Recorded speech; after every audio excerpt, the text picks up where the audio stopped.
Hi guys, welcome back to my YouTube channel. ये है मेरा ऋषिकेश का मेडिटेशन टीचर ट्रेनिंग का पार्ट 7 जो कि ऑलमोस्ट सेकेंड लास्ट है। ये मैंने 11 जून से 14 जून का पूरा एक्टिविटीज़ को कवर किया है क्योंकि अब कुछ लास्ट दिन बचे थे। 16 को मेरी रिटर्न थी, मेरा लास्ट डे 15 था जिसमें मेरा रिटर्न एग्ज़ाम प्रैक्टिकल था। तो अब घूमना फिरना ऑलमोस्ट सब हो गया था। अब मुझे अपनी ट्रेनिंग पे फोकस करनी थी ताकि मैं प्रॉपरली अपने सारे मेडिटेशन को कंप्लीट करूं। और मुझे विपाशना मेडिटेशन में भी जाना था जिसमें मुझे टोटली फ़ोन से भी कट ऑफ होना था। तो आज मैं इस वीडियो में वॉइस ओवर दे के आपको सारी चीज़ें एक्सप्लेन कर रही हूँ। तो 11 जून का दिन बहुत ही अच्छा था। आप देख सकते हो इतने अच्छे बादल थे। बारिश बहुत ख़ास नहीं हुई लेकिन दिन बहुत अच्छा था। मैं जा रही थी योगा हॉल में अपनी मेडिटेशन की क्लास करने शाम को, जहाँ पे मोर आके कूद रहे थे। तो मेरा ज़्यादा ध्यान वीडियो से वहाँ पे था। रोज़ सुबह ही मैं मोर, बंदर, लंगूर ये मुझे देखते ही रहते थे मेरी अपने जो रूम था उसकी खिड़की से। और आज भी मुझे वो रूम और वो पहाड़ें याद आती है। सो ये था मेरा 11 जून का नॉर्मल सा दिन जहाँ पे मैं उठी और अपने सारे क्लासेस को अटेंड की। फिर नेक्स्ट था दैट इज़ ऑल्सो 12 जून। इस दिन मैंने मेडिटेशन स्टार्ट की विपाशना, जिसमें मैंने एक पेंटिंग बनाई। स्टोन आर्ट का मैंने किया क्योंकि यहाँ पे हम ये मेडिटेशन का प्रोसेस था। फिर मैं अपनी हीलिंग की थोड़ी और एक्सपीरियंस अच्छी करने के लिए मैं गई ओस हीलिंग, जो कि मेरे जो जहाँ मैं रहती थी वहाँ से बिल्कुल 3 किलोमीटर पे था। तो मैंने इंटरनेट से देखा, फिर मैंने सोचा चलो अपने लिए एक साउंड हीलिंग का एक्सपीरियंस करके आती हूँ। और वाकई में ये बहुत बहुत अच्छा एक्सपीरियंस था। तो जहाँ पे मैं गई थी मैंने वहाँ पे एक छोटा सा वीडियो बनाया उनको रिक्वेस्ट करके। एंड ऑलमोस्ट 45 मिनट्स का हीलिंग होता है, साउंड हीलिंग का जो थेरेपी सेशन होता है, जिसमें इतने अच्छे ये जो आप देख रहे हो ये जो रेन साउंड देता है, इतना अमेजिंग साउंड था। सारे साउंड के वाइब्रेशंस बहुत अच्छे थे लेकिन कुछ सच में बहुत बहुत अच्छे थे। ये वाइब्रेशंस आपकी लाइफ में आपको फोकस करता है और जो चीज़ आप शायद कहीं ना कहीं फंसे हो वो चीज़ें क्लियर करता है। न्यूरॉन्स पे जाके ये डायरेक्टली काम करता है। तो मुझे सारी चीज़ें दीपक जी तो वहाँ के ट्रेनर थे, उन्होंने मुझे चीज़ें समझाई। फिर मैं वापस आ गई। ये बिल्कुल वॉकिंग डिस्टेंस पे था मेरे आश्रम से। तो वापस मैं आ गई क्योंकि मेरी इवनिंग की क्लास थी 5 बजे से और यहाँ मैं 3 बजे से गई थी। फिर था नेक्स्ट डे भी मेरी क्लासेस एज़ यूजुअल मॉर्निंग से स्टार्ट हुई। मेडिटेशन की क्लासेस, थ्योरी की क्लासेस, लंच, डिनर, ब्रेकफास्ट सब कुछ नॉर्मल चल रहा था। और मैं थी विपाशना मेडिटेशन पे, तो इसलिए बात नहीं कर रही थी। थोड़ा बहुत मैंने इधर उधर की वीडियोस बनाए, थोड़ी सी ग्राउंडिंग की।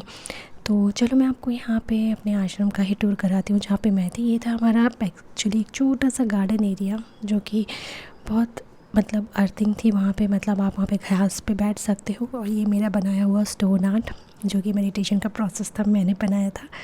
एंड यहाँ पे छोटा सा बैठने का भी है। वहाँ पे फायर प्लेस भी था जहाँ पे आग वगैरह जलाई जाती है। और अगर आप देखते हो ये एंट्री पॉइंट में आज तक जितने भी स्टूडेंट्स आए हैं उन्होंने सब ने अपनी स्टोन आर्ट यहाँ पे रखी हुई है। तो मेरा भी कल को यहीं पे जाने वाला है। एंड ये था मेरा गेट जिसे रोज़ मैं ओपन करके जाती थी। और जो आप सामने देख रहे हो वो है योगा हॉल, जहाँ पे मेरी सारी योगा की क्लासेस और मेडिटेशन की क्लासेस, थ्योरी क्लासेस, सारी क्लासेस यहीं पे होती थी। तो और यहाँ पे काफ़ी ग्रीनरी था, बहुत अच्छा सुकून था। एंड आसपास के पहाड़, एनवायरनमेंट बहुत अच्छा था। सो मैं अपना वीडियो ही बना रही थी क्लास के लिए, जस्ट जा रही थी क्योंकि मेरा क्लास का टाइम था, सर का वेट कर रही थी। तो सोचा चलो थोड़ा सा वीडियो ही बना लेती हूँ क्योंकि मुझे ज़्यादा बात नहीं करनी थी यहाँ पे। और इस तरीके से फिर मैं आपको दिखाती हूँ। जब हम एंट्री करते हैं तो ये प्लेस है जहाँ से आपको लेफ़्ट साइड में गार्डन होता है। ऊपर आप देख सकते हो डिफरेंट फ्लोर्स हैं। सामने मेरी फ्रेंड श्रुति रहती है। और ये राइट साइड में जो है ये भोजन कक्ष है जहाँ पे हम बैठ के अपना डिनर, लंच एंड ब्रेकफास्ट करते हैं। या सब कुछ वहाँ पे नीचे ही बैठने का है। मैं आपको बता दूँ ऋषिकेश में इवन कैफ़ेज़ में भी नीचे बैठने का ही सेटिंग ज़्यादा है क्योंकि वहाँ पे यही चीज़ें जो हमारे मतलब टेक्स्ट में है कि हमें कैसे नीचे बैठ के खाना चाहिए, वही सारी चीज़ें हमें फॉलो की जाती है प्रॉपर्ली। ये है मेरा रूम। मैं अपने रूम में आई, मैंने सोचा थोड़ा सा रूम की भी शूटिंग कर लेते हैं। रूम बहुत बड़ा था, बहुत सुकून था। नॉर्थ ईस्ट में मेरा रूम था और इसका नाम भी था निर्वाणा। तो सच में मुझे महसूस हुआ कि इस रूम में पावर था। वहाँ पे जब मैं मेडिटेशन करती थी या जब भी मैं ध्यान लगाती थी बहुत अच्छा होता था। और बालकनी से जो बाहर का नज़ारा वो तो सबसे फेवरेट मेरा प्लेस था, एरिया था। जहाँ पे मैं मौसम का भी मज़े लेती थी और पहाड़ों के भी। एंड चलो मैं आपको अपना रूम का भी टूर करा देती हूँ। ये बालकनी बाहर से अगर डोर खुला है तो this is what my room. साफ़ सुथरा ही रखा था मैंने जितना हो सकता था। ये मेरा योगा मैट, ये मेरा टेबल फॉर त्राटक, और यहाँ से मुझे योगा हॉल दिख रहा था। सुबह मुझे पता चल जाता था कब सर आ चुके हैं क्लास में। और यह मेरा सामान थोड़ा बिखरा पड़ा था। और ये है, खिड़कियाँ बहुत सारी थी।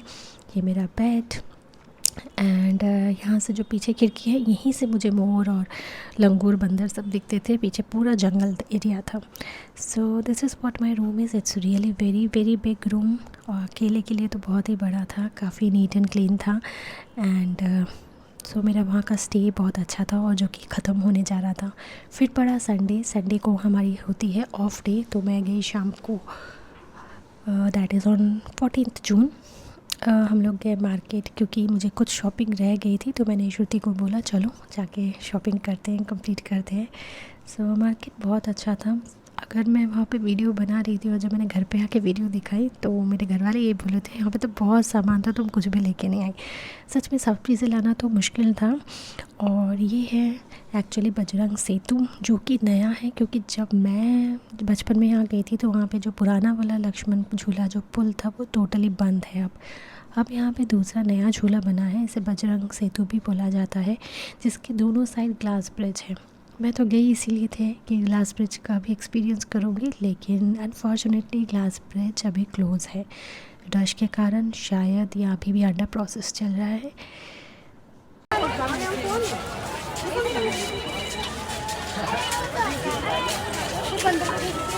हम जिस रास्ते से गए थे उसी रास्ते से वापस आ गए, क्योंकि ग्लास ब्रिज के तो दर्शन हो नहीं पाए अनफॉर्चुनेटली।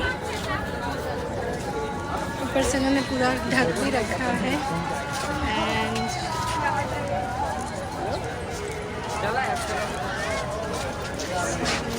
नाइस।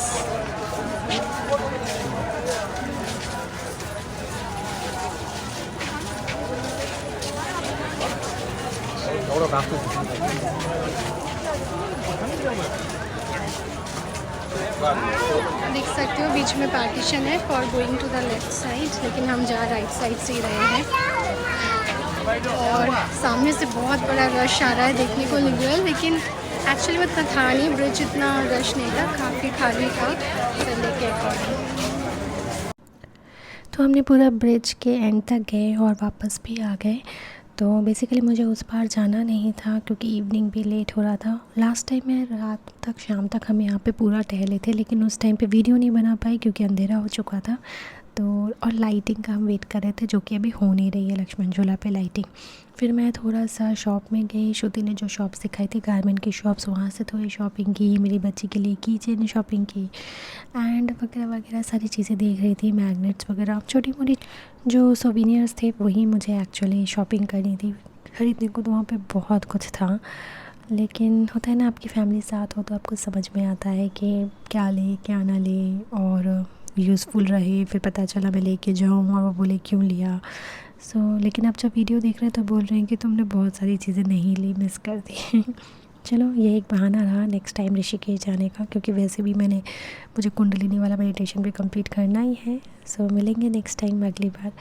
ये जो नोटबुक्स थी ये मुझे लेनी भी थी, मैं शॉप में भी गई, क्योंकि ये मैं बहुत दिनों से सर्च कर रही थी और यहाँ पे बहुत अच्छा कलेक्शन था, लेकिन शॉपकीपर ही नहीं था, वो रह गया, राइट। इस बार हमें कोई स्कूटी वाले भैया भी नहीं मिले थे, तो हम पैदल ही वापस जा रहे थे। तो ऐसा ही कुछ रहा मेरा लास्ट मार्केट ऋषिकेश का, लक्ष्मण झूला मार्केट की तरफ। और बस आप मुझे ज़रूर इस चैनल को सब्सक्राइब करना और बताना कि आपको मेरा वीडियो कैसा लगा। मिलते हैं मेरे लास्ट वाले ब्लॉग में, मेडिटेशन टीचर ट्रेनिंग ऋषिकेश के। और ये वीडियो यहीं पे ख़त्म करती हूँ। बस इस तरीके से हम घर पहुँचे और सो गए, आगे कुछ है नहीं। और जस्ट शॉप को देखते हुए हम घर चले गए पैदल। तो मिलते हैं मेरे नेक्स्ट व्लॉग में, तब तक बने रहिएगा और चैनल को सब्सक्राइब कीजिएगा।